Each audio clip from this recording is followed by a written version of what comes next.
क्षणभंगूर आहेत, तर किती म्हणजे आयुष्याचं काहीच भरोसा नाही. आणि त्यामध्ये जेव्हा त्या इतरांसोबत घडतात तेव्हा त्याची तीव्रता खूप कमी असते. इव्हन आपल्या म्हणजे दूरचे नातेवाईक आहेत आणि त्यांच्यासोबत काही घडलं तर मनाला हुरहुर लागते, पण ती काही वेळेसाठी.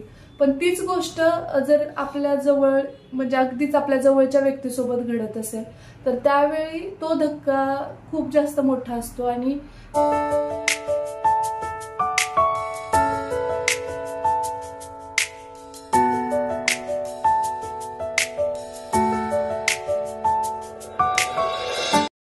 हाय हॅलो नमस्कार. आपल्या चॅनलवरच्या अजून एका नवीन ब्लॉगमध्ये मी वर्षा तुमचं अगदी मनापासून स्वागत करते. खरं तर हा ब्लॉग नाहीये, एक छोटासा व्हिडिओ तुमच्यासोबत आज शेअर करणार आहे, कारण खूप दिवस झालं ब्लॉग आलेले नाहीत आणि सगळेजण काळजी करतात, मला त्याची जाणीव आहे. परंतु गोष्टी इतक्या पटापट होत गेल्या आणि एवढं म्हणजे काय असं झालं होतं ना की निरस्ता येते ना आपल्याला पठारावस्था, तशा टाईप माझी स्थिती झाली होती. कारण आपण ठरवतो आणि एक प्लॅन करतो ना, अशा गोष्टी आयुष्यात खरंच घडत नाहीत. इतकं अनपेक्षित घटना घडत असतात आणि कधी कधी त्या इतक्या भयानक असतात ना की काय करावं हे कळत नाही. आणि त्या सिच्युएशन मध्ये आपण कुठेतरी म्हणजे गोष्टी घडून गेल्यानंतर सुद्धा त्या धक्क्यातून बाहेर यायला खूप वेळ लागतो. कारण आपलं मन असं असतं की विचार करतो की बापरे, मग हे असं झालं असतं तर काय करायचं होतं, मग तसं झालं असतं तर मी काय केलं असतं, किंवा काय उपयोग आहे एवढं सगळं दगदग करण्याचा किंवा कष्ट करण्याचा. कारण जर गोष्टी इतक्या म्हणजे काय म्हणू क्षणभंगूर आहेत, तर किती म्हणजे आयुष्याचं काहीच भरोसा नाही. आणि त्यामध्ये जेव्हा त्या इतरांसोबत घडतात तेव्हा त्याची तीव्रता खूप कमी असते. इव्हन आपल्या म्हणजे दूरचे नातेवाईक आहेत आणि त्यांच्यासोबत काही घडलं तर मनाला हुरहुर लागते, पण ती काही वेळेसाठी. पण तीच गोष्ट जर आपल्या जवळ म्हणजे अगदीच आपल्या जवळच्या व्यक्तीसोबत घडत असेल तर त्यावेळी तो धक्का खूप जास्त मोठा असतो. आणि म्हणजे थोडक्यात आपण असं म्हणू शकतो ना की काही गोष्टी म्हणजे ऍक्सिडेंटली घडतात, किंवा अपघात हा जो प्रकार आहे की आपण त्या ह्याच्यासाठी तयार नसतो. की आता समजा एखादा आजार आहे, आता माझंच गाठीचं मध्यंतरी ऑपरेशन झालं तर मला डॉक्टरांनी अगोदर सांगितलं होतं की गाठ आली आहे आणि मग ती आपण गोळ्या औषधावर ऑपरेट करू, आणि ते नाही झालं तर आपल्याला एक बॅक ऑफ द माइंड तुझ्या राहू दे की ऑपरेशन सुद्धा करावं लागेल जर एवढ्यावरती नाही झालं तर. त्यासाठी कुठेतरी आपण मेंटली प्रिपेअर असतो की चला ऑपरेशन आहे, म्हणजे थोडंसं ते वाईट वाटतं, त्रासदायक असतं. त्या फेज मधूनही गेलोय आम्ही, किंवा यांचं ऑपरेशन झालं होतं तो एक अनुभव मला होताच की एकटीने ते सगळं मी कसं सांभाळलं काय नाही ते तुम्ही बघितलेलं आहे. परंतु त्यानंतर माझं ऑपरेशन झालं तेव्हाही मला इतकं काही वाटलं नव्हतं. पण यावेळी ज्या गोष्टी घडल्या ना त्याच्यामुळे एक प्रकारे असं झालेलं की किती आयुष्याचं म्हणजे आपण किती राबतोय, किती कष्ट करतोय, दिवस रात्र काम करतोय. आणि यामध्ये जर आपल्या आयुष्यातली महत्वाची माणसं म्हणजे आता थोडक्यात सांगते, माझी मोठी चुलती या जगातून गेली, म्हणजे ती देव झाली. तर भलेही तिचं वय झालं होतं माझ्या आजीच्या वयाची असल्यासारखी ती होती, कारण माझे वडील सगळ्यात शेवटचे आहेत 5 नंबरचे आणि 4 चुलते मोठे. आणि त्या 4 चुलते तर आता तुम्हाला सगळ्या गोष्टी माहितीच आहेत, मी काही वेळा ते शेअरही केलेलं आहे की ते देव झालेत. परंतु माझी चुलती एकदम अशी काटक होती सगळ्या गोष्टी, पण ती म्हणजे तिच्यासोबत जे झालं ते चालत बोलत म्हणजे अगदी काही असं मोठं काही कारणच नव्हतं मृत्यूचं की ती झोपून राहिली वर्षभर, म्हणजे पडून होती अंथरुणाला. तर अण्णांचीच गोष्ट तुम्हाला माहिती आहे, अण्णा गेले 4 वर्ष खूप त्रस्त होते, फक्त ऑक्सिजनवर त्यांचं चाललेलं होतं आणि ऑक्सिजन काढला की त्यांना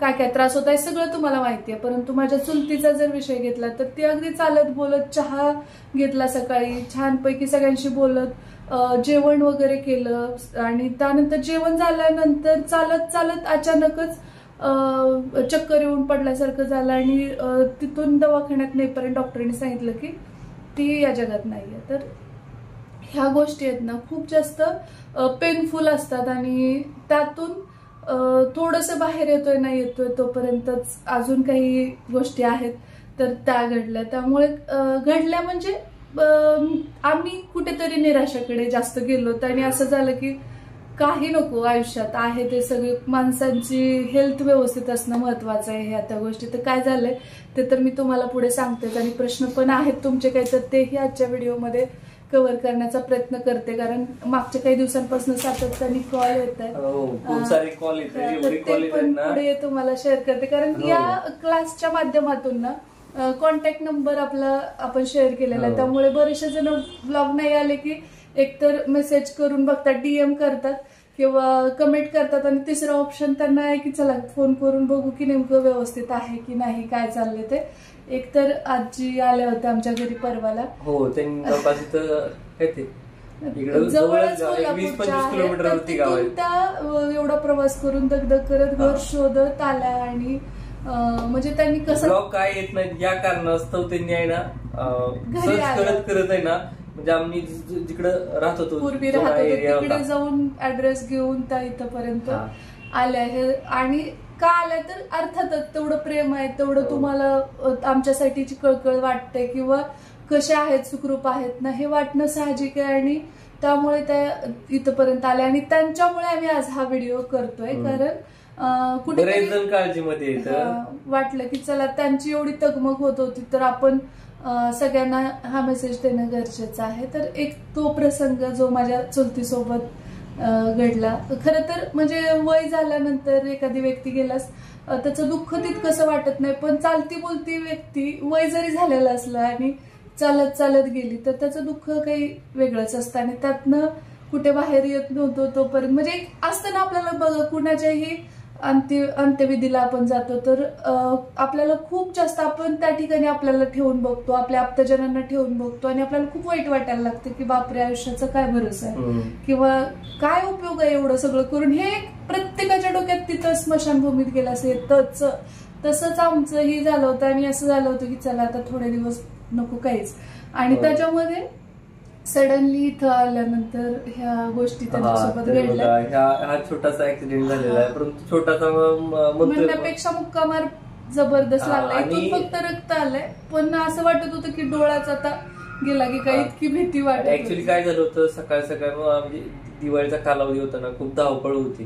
धावपळीमध्ये कसं माहितीये का, एका दिवशी मला जाग आली नाही आणि थोडंसं त्यांचा टाइम झाला होता आणि अलार्म वाजला तरी त्यांना जाग आली नाही. हो, इकडे कसं पिलू रात्री खूप बरे कधी कधी काय होतं उशिरापर्यंत जागती, मग मला सकाळी लवकर जायचं असं म्हणून मी त्या रूम मध्ये पलीकडे श्री मी वगैरे बाळ इकडे का तर त्यांना डिस्टर्ब करते ती. सकाळी अलार्म वाजला तर मग त्या पिलूची झोप डिस्टर्ब मग त्यामुळे तसं झालेलं. परंतु त्या दिवशी काय झालं, ते अलार्म पण वाजला नाही, वाजला होता अलार्म, मी आवाज पण दिला होता, पण त्यांनी हो म्हटले, उठतोय म्हटले आणि झोपी. काय झालं समजलं नाही, आणि मी परत बघतोय तर लेट झालेला होता आणि काम महत्वाचं असल्यामुळे मी झटपट आवरून आंघोळ करून जायचं म्हणून केलं. पहाटे 5:30च्या सुमारास मी डेली आहे ना 5ला उठून आपलं आंघोळ वगैरे करून जातो, परंतु त्या दिवशी लेट झालेला. मग मी धावपळीत गेलो बाथरूम मध्ये आणि पाय घसरला आणि मला समजलंच नाही पुढे काय झालं ते असं. म्हणजे आणि एवढं म्हणजे खोलवर लागल्यामुळे आहे ना ते सुंद झाल्यासारखी झाली होती जागा. ऍक्च्युली अशा गोष्टी घडतात ना तेव्हा जाम म्हणजे भीती वाटते, कारण त्यालाच ऍक्सिडेंट म्हणतात ना, की बाबा आपण आता व्यवस्थित जातोय, आपल्या साईडनी व्यवस्थित गाडीवरनं सुद्धा जातो, आणि मधल्या कालावधीत ते मला माहिती नाही तर श्रद्धा अंधश्रद्धेचा भाग किंवा काय वटेवर काय का असे ना, काही जण तेही जज करतात की बाबा एज्युकेटेड असताना ह्या गोष्टी मानतात, तर देवाला तर आम्ही निश्चितपणे मानतो, बाकी माहिती नाही. आणि त्याच्यामुळेच आम्ही या सगळ्या अडचणीतून तरतोय खऱ्या अर्थाने, कारण मध्यंतरी त्यांची गाडी पण स्लिप झाली आणि त्यातून थोडंसं हे झालं. म्हणजे ह्या एक 10 दिवसाच्या कालावधीत तेवढ्या गोष्टी झपाट्याने होत गेल्या एकतर. आणि मग हिला खूप काळजी वाटायला लागली, ही म्हणली की थोडंसं माझी पण धावपळ व्हायला लागली आणि माझं दुर्लक्ष होईल सगळ्या घराकडे, त्यामुळे दिवाळी सुद्धा आम्ही अर्धवटच सोडली. ऍक्च्युली कसं आहे, भाऊबीजचं आणि मेन म्हणजे व्हिडिओ वगैरे शूट केले होते दिवाळीपर्यंतचे, भाऊबीजेपर्यंत छान झालं होतं पण ते मी एडिट पण केलं नाही. नंतर जनरली मी तर तसाच व्हिडिओ पडून आहे. आणि श्रीचिंतेची ती पहिली म्हणजे दुसरी दिवाळी तसं तर, पण पहिल्या दिवाळीला ती खूप छोटी होती, अशी एवढीशीच भावली होती. मग यावेळेस खूप छान सेलिब्रेट करायचं म्हणून मी शॉपिंग केली होती, छान केलीही आम्ही दिवाळी सेलिब्रेट. आणि त्यानंतर नेक्स्ट डेलाच भाऊबीज झाल्याच्या नंतरच्या ह्या गोष्टी, तर मग असं आता थोडस वेळ देणं गरजेचं आहे आणि सगळं हेल्थ सर्वांची व्यवस्थित असणं आवश्यक आहे. धावपळीमध्ये घाई गडबडीमध्ये काहीतरी हे होऊ नये म्हणून आहे ना, मग थोडस आठवडाभर आहे ना पूर्ण इकडे फोकस केलं. आणि थोडं पठारावस्था आल्यासारखी होतेच बघा. किती नाही म्हटलं ना तर एक स्टेज आपल्या आयुष्यामध्ये असंही येतं की म्हणजे तिथे आपण काहीच करावंसं वाटत नाही. असंही असतं की मला ना फक्त आता हे माणसं आहेत तेवढ्यांना जपायचं. म्हणजे एक एक माणूस जेव्हा आपल्या जवळून जाताना दिसतो, जसं अण्णांचं झालं, त्यानंतर मी तुमच्यासोबत शेअर केली की नाही मला माहित नाही, माझी मावस बहीण ती पण देवाघरी गेली आणि ती तर खूप तरुण होती. असं काही तिचं वय जास्त नव्हतं, काही नाही. आमच्या गिरजाताईंच्या वयाची असेल 40 वर्ष एवढंच वय. आणि एवढ्या कमी वयामध्ये ती देवाघरी गेली. तर तिला सुद्धा आम्ही वारंवार मिस करतोच, पण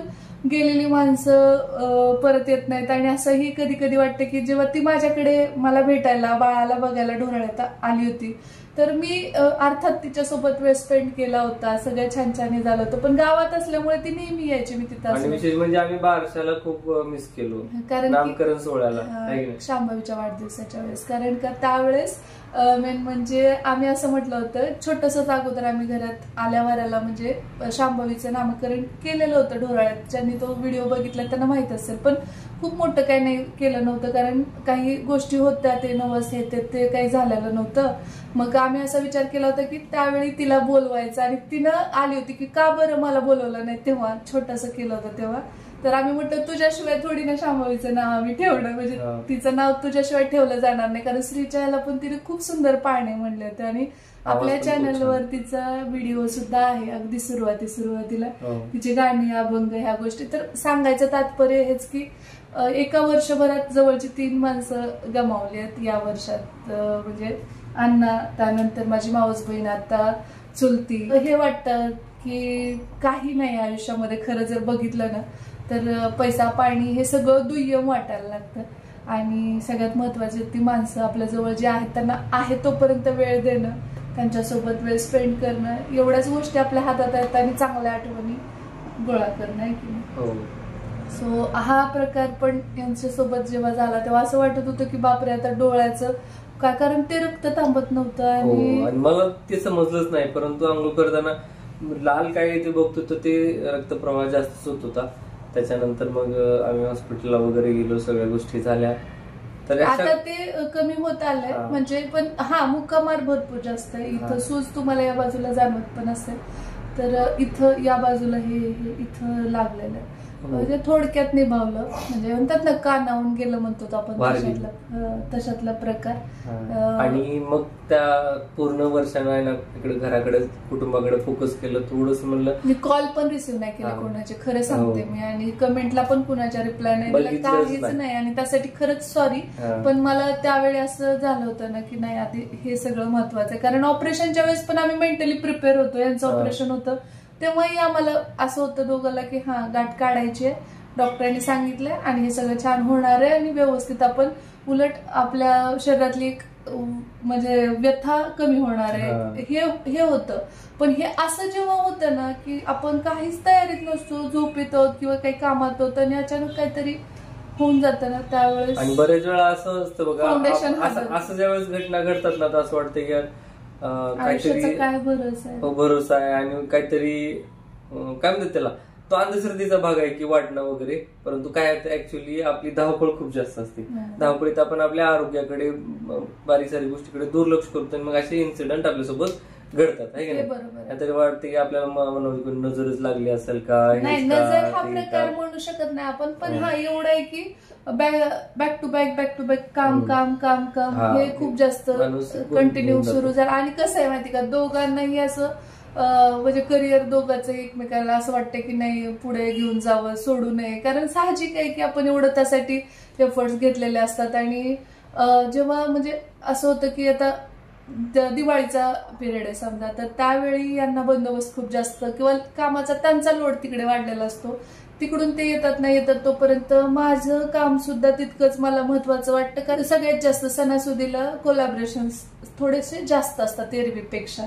आणि ते शूट करणं, ते एडिट करणं, आणि ते त्यावेळी रिलीज करणं, त्या डेटला देणं हे गरजेचं असतं. आणि त्यावेळी मग ते थोडंसं धावपळ माझी पण जास्त झाली होती, त्यांची. आणि त्यात रात्री बऱ्याच वेळ शांभवी झोपत नाही, त्यामुळे थोडंसं ते चिडचिडपणा होणं म्हणा, तर ह्या सगळ्याचा परिणाम कुटुंबावर नकोच. थोडं बसू आपण गॅप घेऊन मग त्याच्यामध्ये ते थोडस बाजूला ठेवून आहे ना, नवीन बॅच जी आता वर्षाची आणि बॅच आपली तेव्हाच सुरू होणार होती, 25 तारखेलाच होणार होती. मी ग्रुपवरती ते मेसेज दिला की आपली बॅच आता पुढे आपण 15 तारखेला सुरू करतोय, 15 नोव्हेंबरला. कारण त्याचं कारणही मी त्यांना सांगितलं, हेल्थ इश्यू काय झालं काय नाही ते. आणि त्यानुसार मग बरेच जणांचे परतही फोन होते की आम्हाला ऍडमिशन घ्यायचंय हे ते, पण मेसेज आले, काही जणांनी व्हॉइस नोट पाठवलं, पण मी रिप्लाय कुणालाच केलं नाही, त्यासाठी सॉरी. आता यानंतर मी तुमच्या सगळ्या गोष्टी कमेंटचे रिप्लाय ही देईन, प्लस तुमचे कॉलही अटेंड केले जातील, कारण त्यासाठी पर्यायी व्यवस्था आपण निर्माण केलेली आहे. स्क्रीनवर नंबर देते. येत्या 15 नोव्हेंबर पासून आपण कंटिन्यू करतोय बॅच. आता आणि ही बॅच जी असणार आहे ती अपडेट असणार आहे, कारण जो काही गॅप घेतला त्याच्यामध्ये आहे ना, जे काही नवीन युट्यूबचे अपडेट्स आलेत ना त्याच्या सहित ही बॅच असणार आहे. त्याच्यामुळे आहे ना, ज्यांना कुणाला ऍडमिशन घ्यायचं ते घेऊ शकतात. खूप छान आहे कोर्स आणि बरेचसे एक्सपिरियन्स फीडबॅक आपण शॉर्टच्या माध्यमातून वरच्या वर शेअर करू, जेणेकरून ज्यांच्या काही शंका असतील तर त्या दूर होतील. शिवाय तुम्ही कॉन्टॅक्ट करा, तुमचा काय डाऊट असेल तो क्लिअर केला जाईल. तर ही तर गोष्ट झाली. म्हणजे या संदर्भात पण प्रश्न होते आणि काही प्रश्न अजून आहेत, तर ते प्रश्न आता अशामध्ये ते कसं आहे, आम्ही जो काही बाळाचा आपण वाढदिवस केला, नामकरण केला, त्याची रिलेटेड पण बरेचसे त्याच वेळी प्रश्न होते, पण कसं आहे आमच्या धावपळीमध्ये ते थोडंसं राहून गेलं. मग आता प्रश्न जर आपण घेतले तर व्हिडिओ खूप मोठा होतोय. मग असं करूया, या व्हिडिओच्या खाली तुम्ही तुमचे प्रश्न विचारा आणि Q&A एक स्वतंत्र असं मला वाटतं. आणि हे एक अपडेट म्हणून मी शेअर करते, कारण जास्त मोठा नको व्हायला ते लांबल्याचं. त्यापेक्षा हा व्हिडिओ आपण इथेच थांबवू. आणि आता आम्ही सगळे सुखरूप आहोत, सगळे व्यवस्थित आहेत, आणि इथून डेली ब्लॉग्स पण येतील आणि शॉर्ट्स पण येतील. तर अवश्य पहा.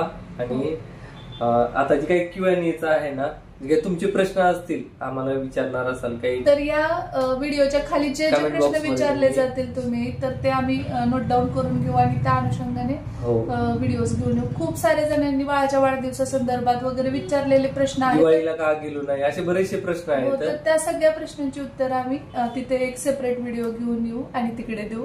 थोड्याशा गप्पाही होतील. आणि हेच की सगळेजण स्वतःची काळजी घ्या, करिअर होत राहील, बाकी सगळ्या गोष्टी होत राहतात, पैसा येतो जातो, तो काही स्थिर नाहीये, परंतु सगळ्यात टॉप मोस्ट प्रायोरिटी येते म्हणजे तुमची हेल्थ.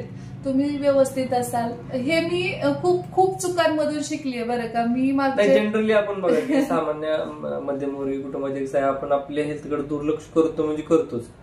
कारण कसं आहे, आपल्याला काम महत्वाचं असतं, आपल्या मुलाबाळाचं भविष्य, फ्युचर किंवा समोरच्या अडचणी प्रत्येकाला आहेत. अडचणी कुणाला नाही, आता नाही काम नाही केलं तर पुढे काय, हा प्रश्न समोर असतो ना. कारण की आपल्याकडे बॅकअप तितकं नसतं युजली, की ज्यांच्या आता काही जणांना कसं असतं की चला वर्षभर पण आपण रिलॅक्स राहिलो तरी आपल्याकडे खूप सारे सेव्हिंग्ज आहेत, खूप सारे बॅकअपला आहेत. खूप मंडळी घरात जे अर्निंग करतात किंवा खूप छान सोर्सेस आहेत, इन्कमचे मल्टिपल सोर्सेस आहेत, तर त्यावेळी थोडंसं माणूस रिलॅक्स असू शकतं.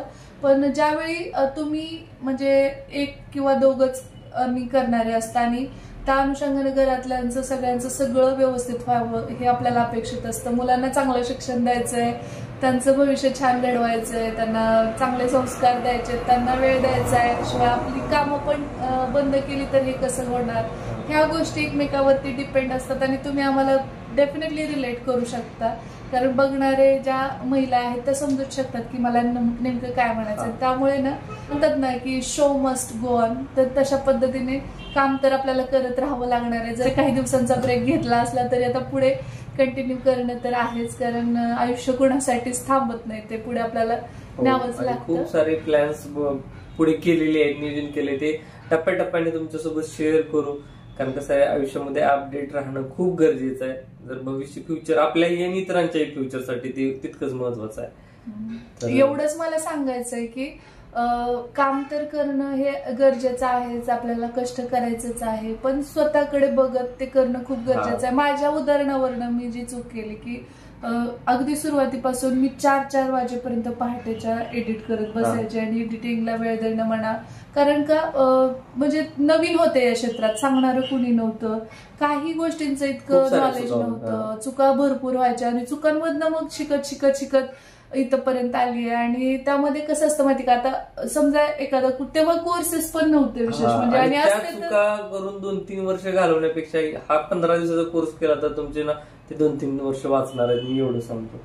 ते नाही, मला काय सांगायचंय माहिती का, की या सगळ्या याच्यामध्ये ना आपण हेल्थकडे खूप दुर्लक्ष करतो, आणि त्यावेळी आपल्याला असं वाटत असतं की काय मी ओव्हरकम करेल, एवढं काय आपण कष्ट आता नाही करायचं तर कधी करायचं, पण करा, पण एक वेळा ठरवून घ्या की आयुष्यामध्ये कधी आपल्याला चालायला जायचंय, कधी आपल्याला स्वतःसाठी वेळ द्यायचा आहे, कधी मुलांचा अभ्यास किती ते किती घ्यायचा आहे, ह्याचं एक व्यवस्थित नियोजन करणं पण गरजेचं आहे. आपण सगळ्यासाठी वेळ काढतो फक्त स्वतःला सोडून, आणि मग ते प्रॉब्लेम जेव्हा वाढायला लागतात, त्रास व्हायला लागतो, काही नसेल तर कमीत कमी अशक्तपणा तरी खूप येतो, आणि महिलांमध्ये ह्या गोष्टी खूप जास्त जाणवतात. कारण की त्या सगळ्यांनाही हेल्दी खावं, सगळ्यांनी छान छान खावं आणि सगळ्यांसाठी छान छान बनवावं ह्याच ह्याच्यात असतात, पण स्वतःसाठी एखादी डिश आपण कधीच बनवून खात नाही, किंवा कुणी आपल्याला बनवूनही तितक्या ह्याच्याने देत नाही. हा, खूप रेअर लोक असतात जी आपल्या सोबत आपल्या बायकोचीही काळजी करतात. तर त्यापैकी आमच्यात मी सुदैवाने त्या बाबतीत लकी आहे की खूपदा मला कंटाळा आला किंवा मला काही नको वाटत असेल तर ते पण बनवतात आणि खूप छान पद्धतीने ते सर्व करतात. तेव्हा असं होतं की चला हा आहे कुणाला तर काळजी, पण असं सगळ्यांच्या बाबतीत नाही होत ना. तर मग त्यामुळे स्वतःची काळजी स्वतः घ्या, स्वतःसाठी वेळ थोडासा काढा. जो मी मधला ह्या 7 दिवसाचा गॅप घेतला त्यात खूप छान फॅमिली सोबत वेळ स्पेंड केला, स्वतःला थोडासा वेळ दिला आणि एका नवीन ऊर्जे सोबत आता पुन्हा तुमच्यासोबत जोडली गेली आहे. सो ते तुम्हाला जाणवतही असेल की खूप वेळा आपल्या मनावरती अशी मळब आलेली असते, काही करावं असं वाटत नाही. निगेटिव्हिटी असं नाही म्हणता येणार, पण काहीच नको अशी एक फिलिंग प्रत्येकाच्या आयुष्यात येते. आमच्या डीएडच्या भाषेत त्याला पठारावस्था. तर काहीच सुचायलाच नकोच, काही सुचलं तरी मला नाहीच काय करायचं ही एक भावना तिथे आपल्याला येत असते आणि ती तेवढी जाऊ दिली का की त्यामध्ये आपल्या आवडीच्या काही गोष्टी, कामात बदल केली की थकवा पण दूर होतो आणि त्यालाच म्हणतात ना कामात बदल म्हणजेच विश्रांती. तर विश्रांती घेऊनच आली आहे मी. तर आता ह्यांची पण तब्येत छानपैकी रिकवर होते. थोडासा मुक्काम आहे, त्यासाठीच्या गोळ्या औषधं सगळं चालू आहे, ट्रीटमेंट घेतो आहोत आणि तुमच्या सदिच्छा सोबत आहेतच की. काय ही झालं नाही ना, थोडक्यात निभावलं. नाहीतर म्हणजे नको ते प्रश्न, नको ते विचार डोक्यात येतात आणि त्यामुळे आपण कुठेतरी बॅकफूट वरती येतो. आणि काही वेळा ते येणंही चांगलं असतं, कारण आपल्याला जराशी मोठी उंच उडी घ्यायची म्हटलं की थोडं मागे येणं गरजेचं असतं. सो चाललंय तेच, आणि तुमच्या आशीर्वादाने स्वामी कृपेने सगळं व्यवस्थित आता आहे. सो आता मी पुन्हा सुरू करतोय आणि काही गोष्टींचे प्लॅन्स आहेत, तर ते जसे जसे एक्झिक्यूट होतील तसे पुढे शेअर करू. तर उद्यापासून रेग्युलर ब्लॉग येतील आणि काळजी नसावी. तुम्ही दाखवलेल्या प्रेमासाठी, सदिच्छांसाठी, आशीर्वादांसाठी मनापासून तुमचे आभार. असेच कायम आमच्या एनर्जी बूस्टर म्हणून आमच्या सोबत राहा. हेच तुमच्यासोबत शेअर करायचं होतं, बाकी काही नाही. भेटू आपण लवकरच उद्याच्याच नवीन ब्लॉग सोबत. तोपर्यंत जय हिंद, जय महाराष्ट्र, जय जिजाऊ, जय शिवराय.